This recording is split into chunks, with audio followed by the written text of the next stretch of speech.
FAM kena sanction guys. Malam semalam kita telah dikabarkan berita yang FAM dan 7 orang pemain Malaysia telah disanction oleh FIFA. FIFA mengatakan yang player-player seperti Arochat, Facundo Garces, Holgado, Machuca, Figueiredo, Irazabal dan Hector Hebel telah breach Artikel 22 yang melibatkan forgery dan dokumen palsu. Kes ni telah dibawa ke hadapan di FIFA Committee dan Tribunal untuk kes rayuan. Dia juga cakap yang all the players including FAM telah dinotified lah. According to this article, dia orang ada cakap yang dia terima komplain selepas game Malaysia lawan Vietnam hari tu.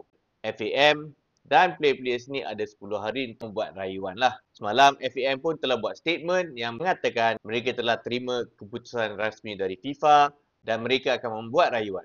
Dari statement FAM juga, FAM ada mengatakan yang mereka telah mengikut proses-proses secara telus dan prosedur yang betul. Malah FIFA telah approve players-players ini setelah meneliti dokumen-dokumen tersebut. So dalam tempoh 10 hari ini, aku rasa FAM akan membuat rayuan secara rasmilah.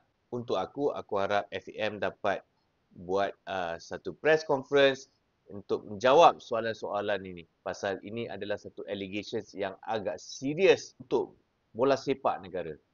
Apa-apa pun, aku di belakang Harimau Melaya, tetap support Harimau Melaya. Semoga kita semua doakanlah outcome yang terbaik dari perkara ni.